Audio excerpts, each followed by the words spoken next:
Днес ще ви покажа част от най-новите ни официални модели, изработени от много красив дантелен жакард. В ръцете си държа вече първият модел, може би любимият ми.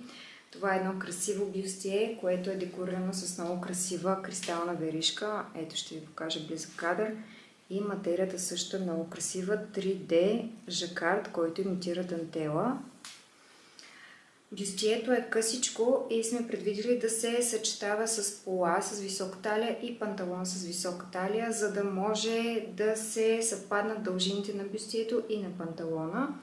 В гръб се разкопчава с скрит цип, който достига до тук. И ето тези копченца сме ги сложили, за да може всеки да си регулира дължината на презрамките според нуждата. Материята отвън е дантелена, но отвътре е много гладка и по никакъв начин не дразни кожата. Показвам следващият модел. Това е поличката, за която ви казах, че сме предвидили да се съчетава с бюстието.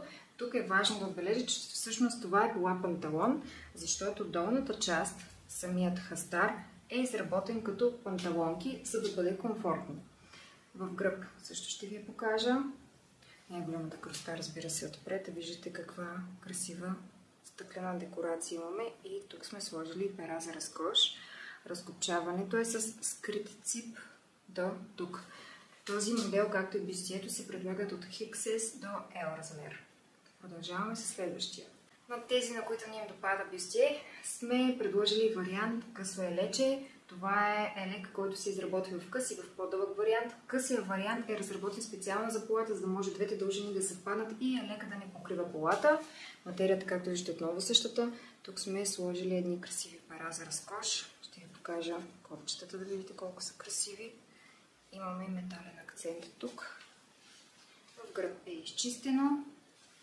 Хастарът също е много красив на орнаменти. Продължаваме с следващите. Тези от вас, които не искат пола, сме предвидили и панталон. Панталончето, малко ми е трудно да покажа тук, ето така ще я хвана. Панталона отново е с висока талия, долу е с широк кръчол и отново е така предвиден, че късото елече и панталона горе-долу да идват на едно положение, а не елека да е прекалено къс, както и бюстието е съобразено отново с дължината на панталона.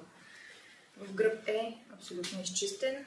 Така, разкопчаването е с скрит цип. Ето тук. Нарочно изместихме ципа да бъде странично, за да не разваляме визията отпред. Търсихме по-изчистена и по-семпла линия в предната част на панталона. Преди да продължа с следващият модел, всичко, което ви показвам, е обявено в сайта. Сайтът е addict-boutique.com. Има повече снимки, подробна информация за размерите.